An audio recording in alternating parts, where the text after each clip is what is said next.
on this blockbusting episode of MythBusters. Want to see something cool? It's the Green Hornet special. Yep, sit back, strap in, and go green for an all-access superhero special. Ta-da! It's science! First up, an explosive escape. In the movie, the explosion was initiated by these 8 rockets. Adam and Jamie want to know if you were buried in a car grave, could you survive an underground big boom? Let's blow it up. And would it make a bulldozer fly? Then Carrie, Grant, and Tori take us on a wild ride to tackle a 2-part tall tale. You wanted the great mother of all elevators? Could an elevator really cut a car? And if it did, Eat my dust. would it even be able to go? Go! Who are the MythBusters? Adam Savage Am I missing an eyebrow? and Jamie Heineman. Stand clear, I'm going hot. Between them, more than 30 years of special effects experience. Joining them, Carrie Byron, Are you ready? Tori Belleci, This is real science. and Grant Imahara. I didn't train him to do that. They don't just tell the myths, they put them to the test.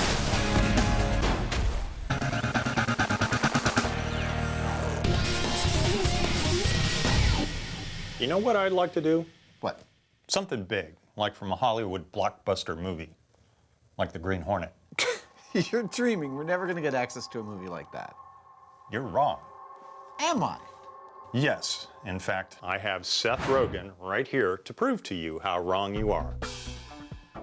How did this happen? We're friends, we hang out. All the time. And by the way, you are wrong.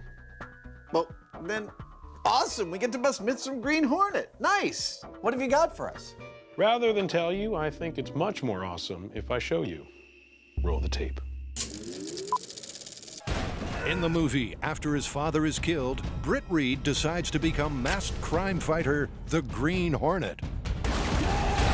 With the help of Kato, his tech-savvy sidekick, and the Black Beauty. Whoa! Our newly minted superhero takes on the bad guys. We could be heroes. And that brings us to the myth. In a key scene, the daring duo are forced into a car grave covered with dirt. We are totally buried! And to top it off, a bulldozer. However, Kato has a plan.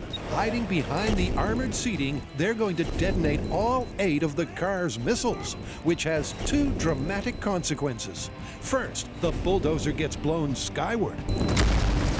And the dynamic duo escape unscathed. The question is, are either of those outcomes even possible? What do you think, guys? Where do we start? I'm glad you asked. Excuse me, Jamie. I think we just go for it. We match the movie parameter for parameter. We dig a hole, we take the Black Beauty, strap some rockets on the front, put it in that hole with a couple of dummies in the back seat. That's you and Kato. Cover it with dirt, park the bulldozer on the dirt, Blow the whole thing sky high. That's right. and then we find out if the explosives on the car are actually enough to move this bulldozer. And whether or not me and Kato can survive the blast. The gauntlet has been thrown, the challenge laid, and on location, the goal is to simulate the scene from the movie as accurately as they can. Well, this looks like a safe place to do some dangerous things. Let's go make some big booms. So it's full steam ahead for the mother of all TNT parties as the guys recreate Adam's coffee bean model in full scale. And here's how. Let's walk through the elements of this test. This is our hole. This is the dirt we're going to use to fill it with. Hey guys, I thought we were gonna dig a big hole. I'm kidding. This is clearly a very big hole. Congratulations. And this little baby right here is the Black Beauty. Oh, look at that. This is not the car we'll be dropping in our hole because this is one of the 5 hero cars from the film, and we can't afford to destroy it. We'll be dropping a facsimile in our hole. In the movie, the explosion was initiated by these 8 rockets here in the front. Now, each one of them is about 4 inches thick and about 21 inches long. I figure that leaves us enough room for, say, a couple pounds of something like TNT in the head of each one.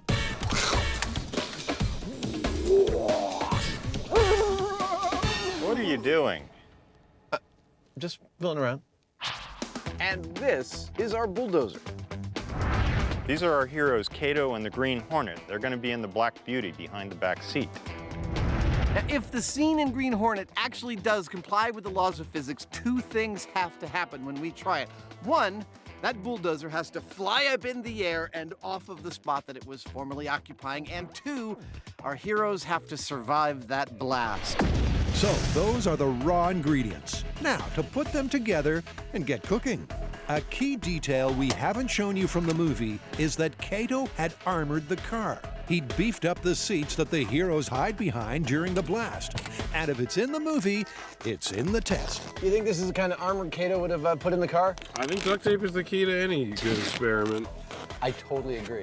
Next, with the Green Hornet and Kato in place, Adam adds pressure sensors to their chests that'll tell us if the explosion is survivable. My only question is, how can this machine tell you anything if it's exploded? Because the electrical signal travels faster than the explosion. There you go. Who knew? Ta-da! It's science. Yep, the sensors are wired up to a remote station so that after the blast, the team will have hard data on the kind of forces our dummies were exposed to. Let's get friendly, Kato. I've always dreamed of taping us together. I think Seth is doing very well, don't you? Thank you. Nice. Let's blow it up. All right, let's do it. That's the cue for the bomb crew. Okay, let's give this thing a tune-up. Okay. The Black Beauty has 16 pounds of high explosives loaded into the front of it. Seth, you want to play blow up crap jump rope? I'm good. Now, to put that into context, that's the equivalent of the amount of explosives in 10 grenades. So when that goes off, it's big trouble. What is stopping us from putting this car in this hole? Absolutely nothing at all. Let's do it. Jamie, let's do it. That's the next step, maneuvering the stand-in Black Beauty up and into the hole, which, like everything else in the test, exactly matches the dimensions of the one in the movie. It's impressive that Jamie dug this with his hands. But even though the setup is the same, Adam doesn't think the result will be. A prediction? Yeah, I've got a prediction on this one. Actually, don't get me wrong, I love being surprised by the fact that sometimes movie physics actually comply with the laws of real physics. Let's fill the hole, Jamie! But I don't think that is so in this case. I think that bulldozer is going to stay exactly where it was. I don't think the blast is going to move it. And I also think that our heroes are going to die in that blast. Sorry, guys. Woo!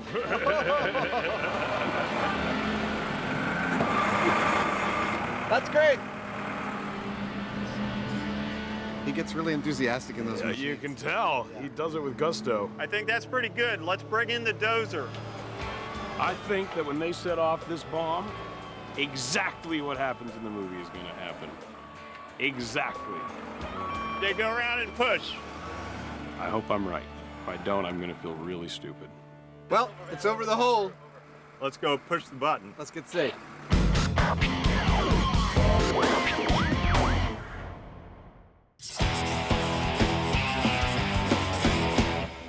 So I hear you have a Green Hornet myth for us. I sure do. Here's the myth.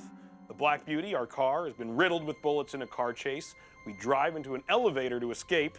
The elevator lifts up our car, and the back half of it actually gets sheared off as the elevator goes up.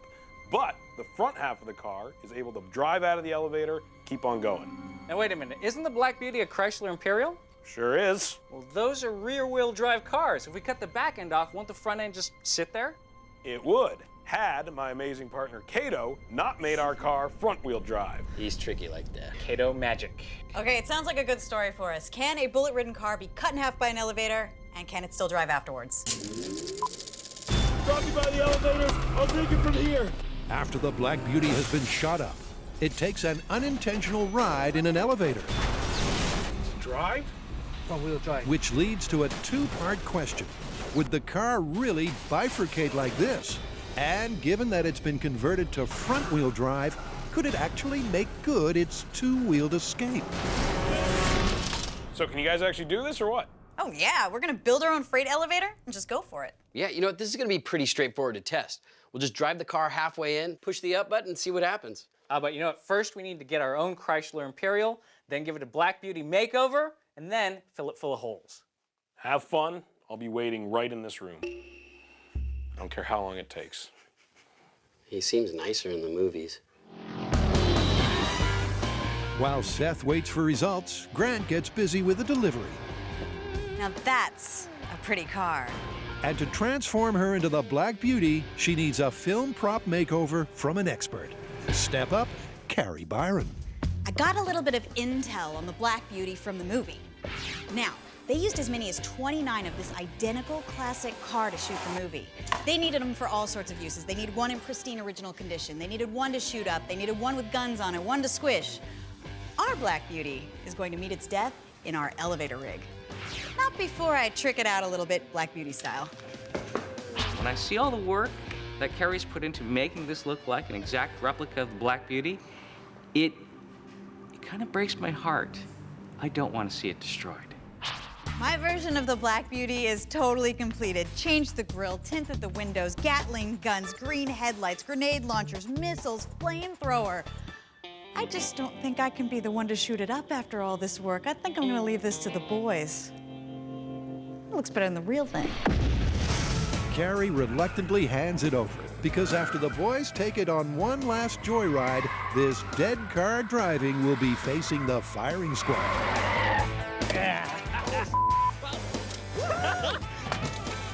I think you forgot to install the parking brake on the Black Beauty. Well, I ain't Kato. Now it's time to get to the science of this experiment, and that is we have to shoot this car with the hopes that we weaken the structural integrity that will give us the best fighting chance of cutting this car in half with an elevator. It pains me to think that we're gonna shoot something this beautiful. And the only thing that gives me any consolation is the fact that we're gonna be using submachine guns to do it. I think I'll get over it. I can't believe we're gonna do this. All right, you ready? No. Here we go. In 3, 2, 1, fire!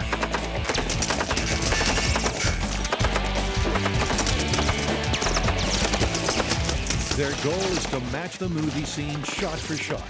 If the Black Beauty on screen had over 200 bullet holes, well, theirs will too. That didn't suck. Clear. We started off with 25 rounds. We moved it to 50. Finally, we got all the way up to 270 rounds. But I mean, I'm looking at it and I still see a lot of steel holding this car together. I don't think we've done enough structural damage with those rounds to actually cut this car with an elevator. If there's a circle of hell for people who destroy beautiful cars, that's where we're going. It lives! Of course, this is the Black Beauty. Let's go find some crime. Let's go find an elevator. Yeah.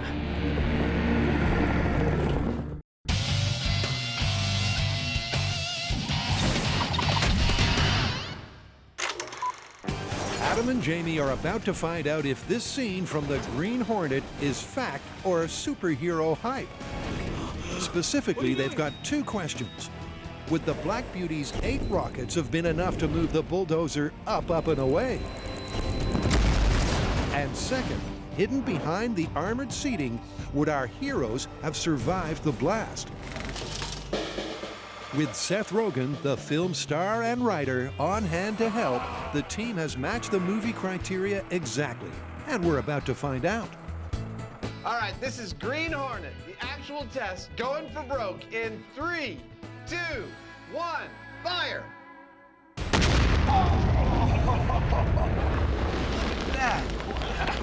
That is huge. Where's the bulldozer? It's not where it was. For a brief moment, with the dust cloud obscuring the scene, the team thought it had blown away the bulldozer. But with a clear view comes a sinking feeling. Is that it? Oh, no. It blew up a pocket and then it sunk in Yeah, a it hole. fell in.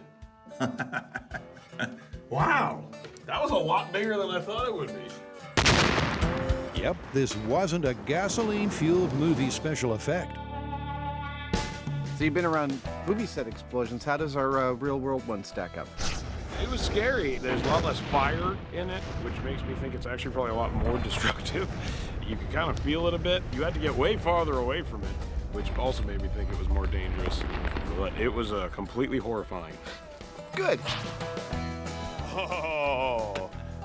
I think we're gonna need some bigger shovels. I call not digging this out. That's a heck of a pothole. Well, as you can see, the loader's still here and still on top of the car. It's down in the hole though, and it kind of makes sense because energy is going to follow the path of least resistance, and in this case, that's the dirt. It pushed all the dirt out of the way, the loader fell in the hole. Well, there's your problem. There were two components to this story. One was that the loader had to fly up in the air and away from the hole, and the other is that our heroes inside the car lived through the blast. I think we're pretty clear that the first part is totally busted. It's now time to get this first part out of the way so that we can check on the second. Cue the heavy machinery to remove the heavy machinery. And with the dozer out the way, the guys get down and dirty to look for our heroes. But the initial evidence, twisted scraps of anonymous car, does not bode well.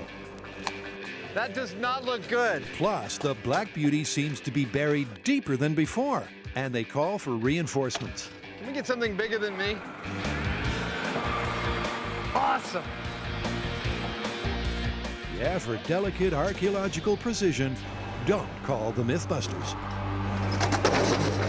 But as each piece of mangled wreckage emerges, it becomes increasingly clear any hope for part 2 of the myth, hero survivability, is dying. Things are not boding well for Britt and Cato. Oh man, it's like soup in there. Superhero soup with Black Beauty croutons.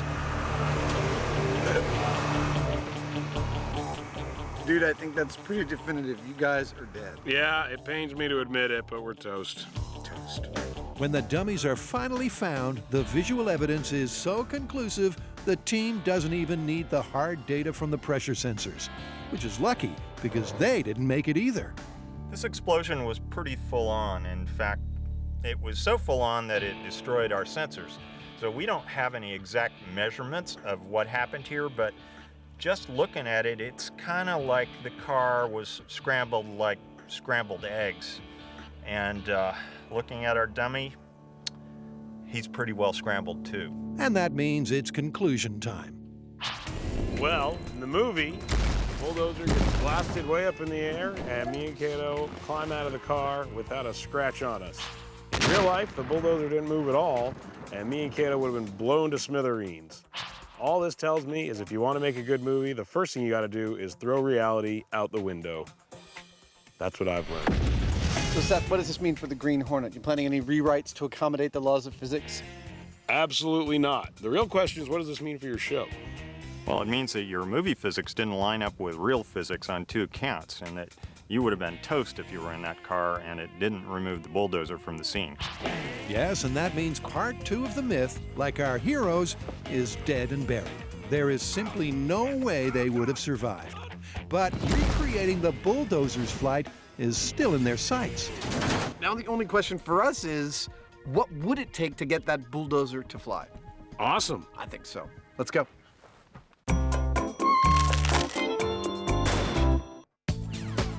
Cary, Grant, and Tori, arriving in their bullet-riddled Black Beauty, are about to test the Green Hornet car cleaving conundrum. We're in the welding bay at Hunter's Point so that we can test the myth from the Green Hornet that a car can be cut in half by an elevator. Now in the movie, this wasn't just any old elevator. This was a big glass elevator that the Black Beauty crashed through the side of and then got cut in half not by the elevator's door frame, but actually by the ceiling. Now, we couldn't find any elevator like this at all anywhere. So, in MythBusters fashion, we're going to create our own. And to do it, they've brought in over 3.5 tons of steel for the elevator's structure and a forklift to provide the lift's lift. What I have here is a small-scale model of what we're going to be building. Now, these pieces here will all be steel I-beams, and across the top and the back. Now, the ceiling in the movie will be represented by a steel trench plate, which we'll weld to the top. So all of this is going to be welded to the steel floor below us, which is embedded in the concrete.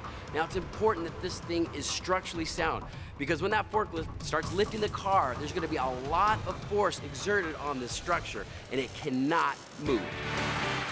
With the 3 steel beams lifted, shifted, and welded securely, and the elevator floor trench plate in position, The elevator replica is just about good to go. You wanted the great mother of all elevators? Well, you got it. Behind me is 3.5 tons of steel, over 50 linear feet of weld. Now, a regular service elevator has a lift capacity of about 10,000 pounds. The forklift that we're using has 3.5 times that. If this can't cut the car in half, no elevator on Earth will. Second floor, ladies' lingerie. Meanwhile, down on the ground floor, Black Beauty is maneuvered into position. We're about to put our car into place, but we've drained all the fluids, so we need some heavy machinery to get it over there. And somebody shot up the tires. All right, we're in the elevator. Which means it's go time.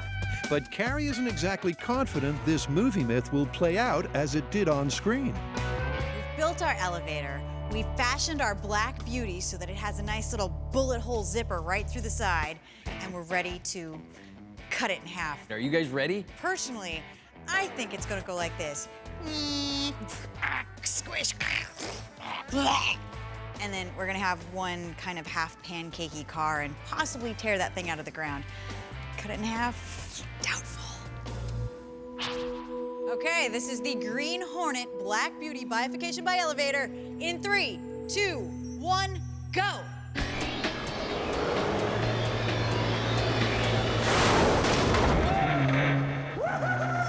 Okay, that would be a stop. Bring it down. Bring her down. Okay. Well, Carrie called it. The structure broke free from the base. That's over 3.5 tons of steel secured with heavy-duty welds. If nothing else, the test showed what an elevator can do that's 3.5 times more powerful than a regular one. All right, well, let's push this in place and we'll re-weld. So it's so important that our structure doesn't move. We tried lifting our car into our elevator and, well, the whole structure broke free. All the welds broke on the floor. So we have re-welded, but not only have we re-welded, we've welded chain and actually put a towing chain over the entire structure that is actually embedded in our floor. So if this thing breaks, we're gonna have to rethink this whole process. Okay, this is reinforced building for the Green Hornet Black Beauty bifurcation. Let's cut this car in half. All right. In 3, 2, 1, go.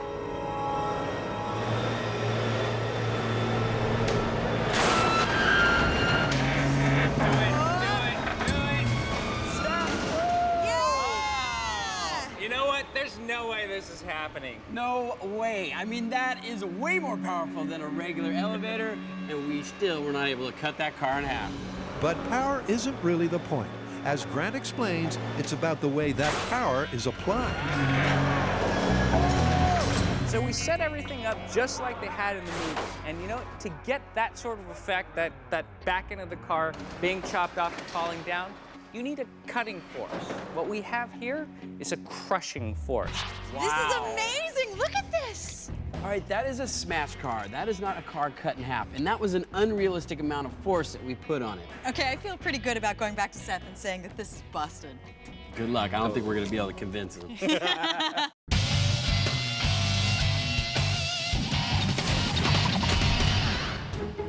So Seth, I hate to break it to you, but it looks like your movie myth is kind of busted. Even after reducing the structural integrity with the machine guns, it's still not cutting in half. Well, not so fast, because I forgot to tell you something very important, and that is not only did Cato make the car front-wheel drive, he also installed the special zipper system that cuts the car in half, should that ever come up. Really? Oh, really? Yes, we are very clever, us superheroes. Oh, wow. All right, so how are we going to continue? Well, I think it's pretty obvious. We need to cut a car in half using conventional tools, not an elevator. Cheese graters. Or possibly demo saws, blow torches, and then just see how far we can drive our half car. And this time, no more superhero excuses. I'm not gonna need them, because it's gonna work. So now that's the challenge. Drive? Front-wheel drive. Is it really possible that the front half could make good its escape? Or is this scene Hollywood hyperbole? There, you can let me in. So obviously, the Black Beauty did not get cut in half quite like it happened in the movie. So if we're gonna replicate this myth and cut a car in half and try to drive it around, we're gonna have to do it the old-fashioned way. Big, destructive tools. This is going to be fun. But here's the catch. The Black Beauty and most cars of that era had rear-wheel drive. So we had to skip ahead a few decades to get this gorgeous land yacht here, which I have fondly named the Black Hoopty.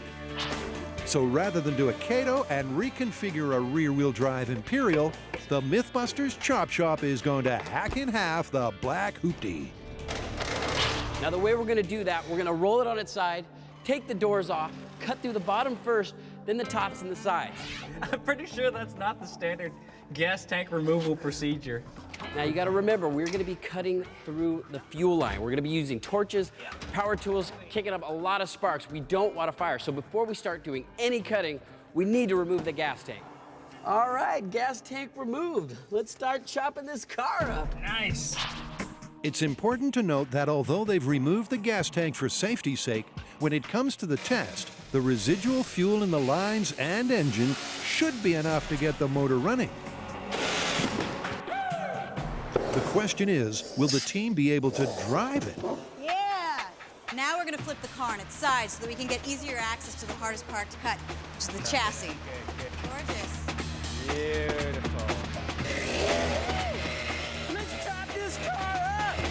With the finishing line in sight, the team releases its inner destructive demons in a demo saw massacre.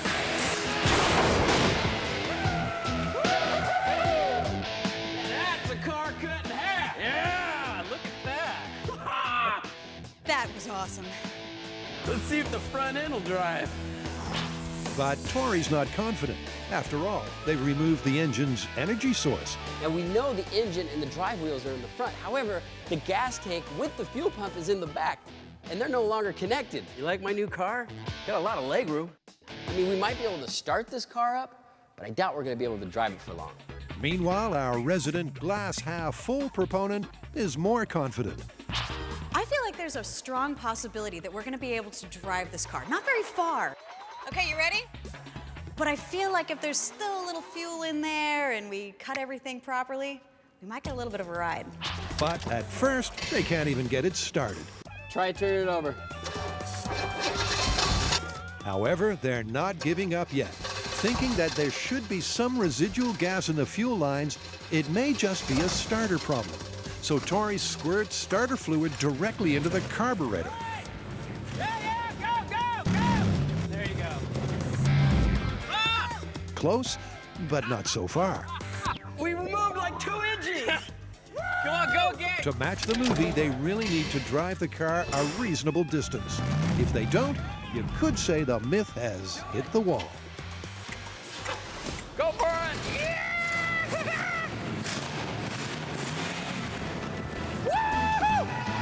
Whoa! Yeah! No brakes! We drove through the wall! Oh, nice! I have to say it's a nice car, but the turning radius sucks. What the are you doing over there? Get through the wall. The most dangerous job in the world. MythBusters' neighbor. So in summary, the car started and even got going until it hit the wall. But let's face facts. With the fuel lines cut, it wasn't ever going to get very far. And that must mean the myth is busted. Unless, back at the shop, Seth has any more excuses up his superhero sleeve. So where do we go from here? Well, clearly me and Kato are dead, and the bulldozer didn't fly, so you guys got a lot of work to do. Yes, we do. Well, to get that bulldozer airborne, we need more explosives. Awesome. And I think we need to break it down to small scale. Let's figure out the best set of parameters that gives us the most amount of movement out of that dozer. While you guys do that, I'm required back on my private island. I will check in later to get the results. Have fun. Private island? I go there all the time. Really? It's nice. Clearly, having the heroes survive an underground blast like the one in the movie is impossible. But getting a bulldozer to fly may not be. So from here on in, Adam and Jamie will be focusing on that alone. And starting in small scale, they want to know which type of explosive has the best heavy lifting qualities. Only for strong children. And with their heavy metal toy tractors in tow, they hit the bomb range with a little experimental mayhem in mind. So we're out at the Alameda County Sheriff's bombing range for some small-scale relative testing. We have 210-pound steel bulldozers, and we've got two types of explosives. 4 pounds of high-speed explosive, 4 pounds of low-speed explosive, and we are looking for which one of these will throw our bulldozers high in the air without shredding them to little tiny bits. First up is this right here, which is TNT, or trinitrotoluene. Now this has an underground detonation velocity of about 25,000 feet per second, and it's what you might call your average middle-of-the-road high explosive. For comparative purposes, the charge for both of the small-scale tests will be buried at the same depth. And as per the movie, the bulldozer is positioned on top. Now, let's find out exactly what TNT can do. It's kind of cute sitting there, isn't it? It is. Shall we make it into a bunch of smaller cute things? Yeah. Burn a hole! Burn a hole! Burn a hole! 4 pounds of TNT in 3, 2, 1.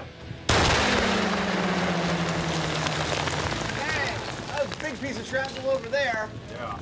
Oh, oh, still coming down. Oh! The familiar sharp crack of TNT. But it didn't exactly pick the truck up and move it in one piece. It flew for sure, but it flew apart first. Ha! Ha! Look at the size of it. That's a big pole. Do you see any piece of the bulldozer anywhere? I don't see any. I'm gonna try and find it. It doesn't take Tracker Savage long to find the trail. Check this out. That looks like the path I wanted to find. And way over yonder, at the end of the Yellow Corn Road, Ha! Found it! Adam finds what's left of the mean green toy machine. Look at the amount of force! Dude! I think this is the only chunk we're likely to find. Well, I'm sitting in all the evidence we have of our TNT blast. One monster of a hole and one beat-up bulldozer bucket. We see pieces in the high-speed shot flying every which way, and this is the only piece we recovered. And the force of this blast was enough to turn this quarter-inch plate into a bubble. Now it's time to find out what a slightly slower speed explosive will do to one of these bulldozers. This stuff kind of looks like laundry soap, but it's not. It's AMFO, or ammonium nitrate and fuel oil. In the explosives world, it's what's known as a blasting agent, and it has a detonation velocity of about 13,000 feet per second, or about half that of TNT. Fill her in. Why is that important to us? Well, instead of ripping and tearing like a really high explosive does, this stuff is known for more pushing and moving of things. This bulldozer, it's heavier than my wife. That's why they use it in quarries and construction sites. So we're hoping that if we put that under our dozer, it'll just move it away in one piece instead of blowing it to bits. Charged. Firing 4 pounds of AMFO in 3, 2, 1.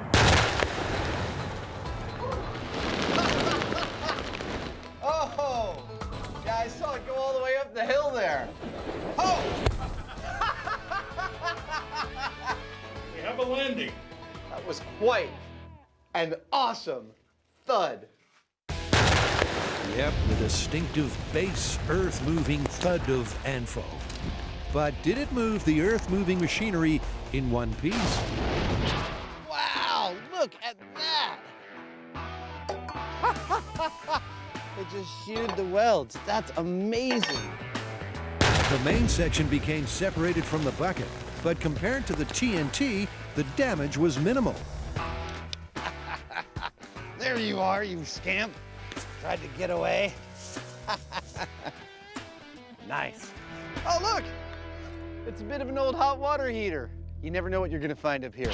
We came here today to figure out what is our ideal explosive for getting us the result that we see in the movie. What will move our tractor high into the air without turning it into a lot of little broken baby tractor bits. And here is all of our evidence. On my left, the TNT blast. This bucket is all that we found. It tore that thing to shreds. On my right, the slower moving AMFO left us most of our evidence and threw it nice and high in the air. And honestly, for my money, I think it's the AMFO. I think this is most likely to get us the distance we're looking for without the broken tractor bits that we don't want. It's AMFO. Oh, looks like AMFO's our explosive of choice, huh? I totally agree. AMFO it is. Let's go make the bulldozer fly. Okay.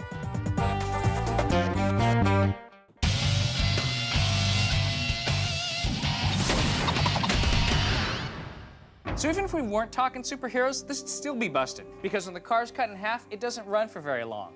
Yeah, some might say that's because someone drove it directly into a wall. Details! All right, well, I guess that's one way of saying our test came to an abrupt ending. But I mean, let's face it, we put fuel in the lines, and I had to use starter fluid in the carburetor to even get the car going. True, but the superhero in me would like to remind you that Kato knew this car was going to be cut in half all along, so he put a reserve fuel tank in the front of the car, so when our car is cut in half, no fuel lines were actually cut in the first place. In which case, we need to modify our half car and see if we can make it run for longer.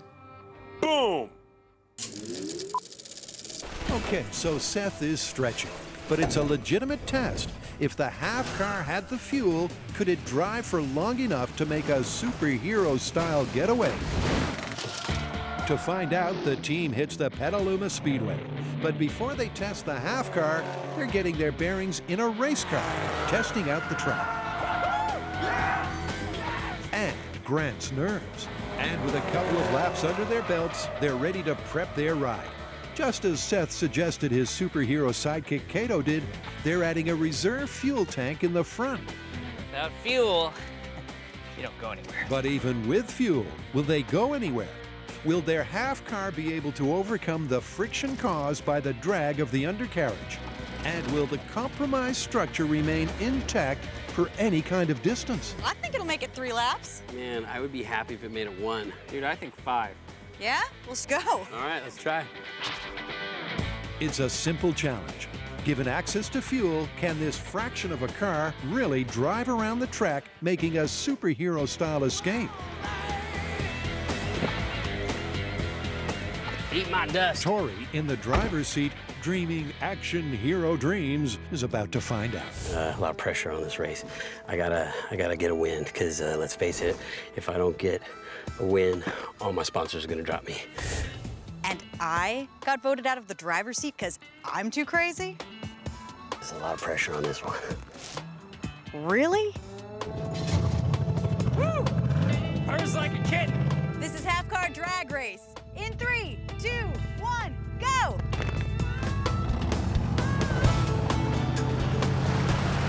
Get it? Drag race? That's a promising start, and somewhat unexpected because despite a safe, steady speed on the first lap, He's maintaining about 20 right now. Tori is clearly having no problems at all. Not what the team thought before they started. Picking up speed. He's up to 30. That's lap 1! When Tori first started out, he started out slow because, let's face it, this is the first time we've ever driven a car that's been cut in half. And so his laps were maybe 10, 15 miles an hour. Once he started getting the hang of driving it, he punched it. And on the straightaways, he peaked out at over 40 miles an hour. I cannot believe how fast and how well this car drives. I mean, the handling's a little tricky. It's kind of like driving on a wet road or maybe an icy road. That is crazy! Woo! That was lap 19. You're coming in for 20. I'm going to be stopping you there. I cannot believe it. It worked. Cutting a car in half, driving it worked. Against all the odds, at exceeding all 3 team members' expectations by a factor of at least 4, Tori completed 20 laps without a problem. That was crazy! That's 20 laps at 40 miles an hour, and the car was sparking like it was catching on fire. Oh, that was great. No problems at all. Half car altered? Plausible.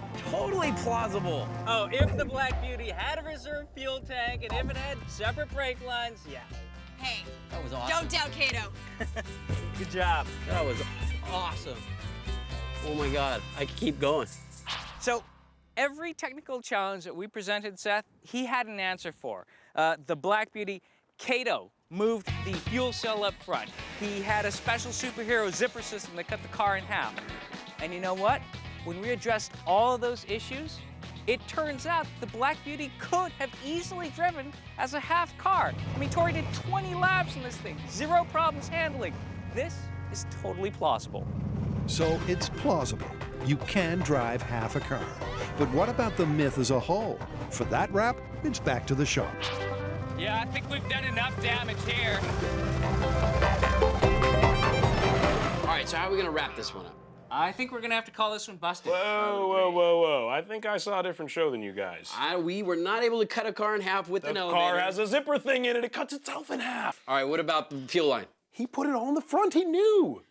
Okay, in the perfect superhero world, if the Black Beauty happened to be a front-wheel drive, unlike anything of the era, and the gas tank were in the front, and the brakes were in the front, and it could get cut in half by an elevator, sure, it's totally plausible. Plausible. Plausible. Plausible? Nope. So it's confirmed. Don't press your luck. Okay, I'll take plausible.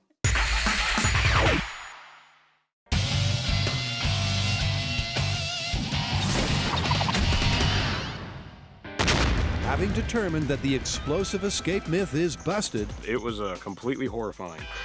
Adam and Jamie want to know what it would take to recreate the scene. The bulldozer has to get airborne, remain intact for the flight, and land at some distance away from its starting point. Let's do it. Having determined that AMFO is our lifting explosive of choice, we've come back to try it full scale. That's right, we're gonna put 250 pounds of the stuff underneath our full-size dozer, and we're gonna see if we can get it to fly just like we saw in the movie. I'd say that's perfect. That's the hole.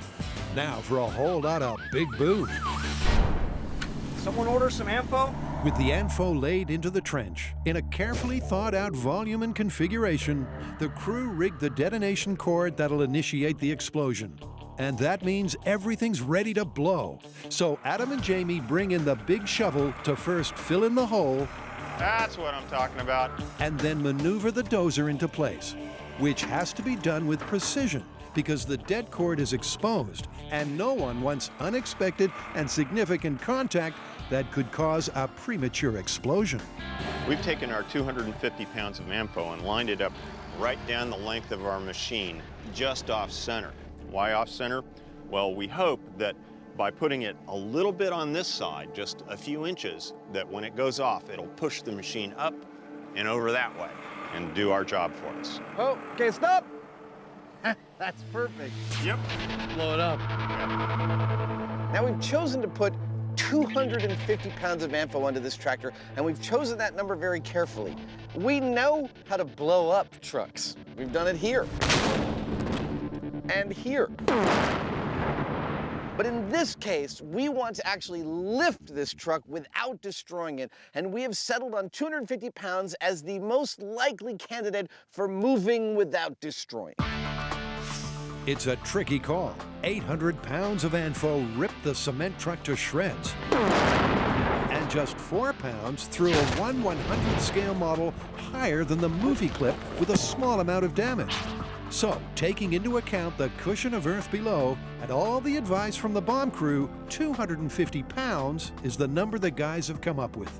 But it's a gamble, as they've only got one bulldozer and one shot at it. Are we ready? We are ready. Let's do it. Are you ready? I sure am. 250 pounds of AMFO in 3, 2, 1. Oh! I see pieces of tires. I think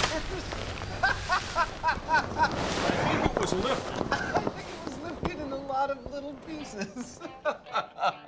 Like a nuclear cloud. Yeah.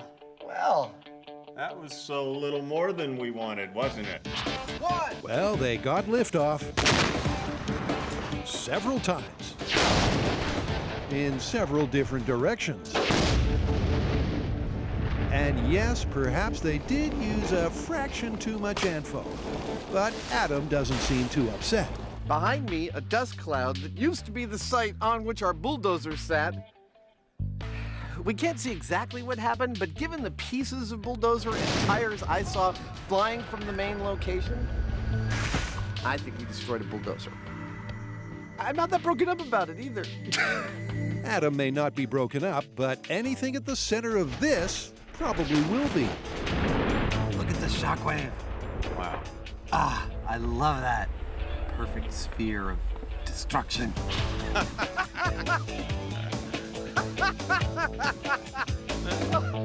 Wow! There's no dozer, but there's no place where the dozer sat either. This hole is deeper than the hole we dug for the car. You think we went a little too far? Just a little. Well, pigs may not fly, but bulldozers apparently can, at least in little pieces. Oh, look, there's the wheel. And those pieces clock some frequent flyer miles. This is about 500 feet from the blast center. Wow. That's awesome. The most damning aspect of this is I'm sitting on the biggest part of the bulldozer that we could find, and it's sitting about as far from the hole as we saw the bulldozer fly in the movie, except the hole is a hole the size of the car that would be there. The entirety of the thing would have been vaporized along with the two heroes in the car. It's really quite spectacular, and I hope this goes to show you kids at home that bulldozers and explosives just don't mix. Well, let me see if I can reconstruct the scene here. You got your throttle and you got your seat.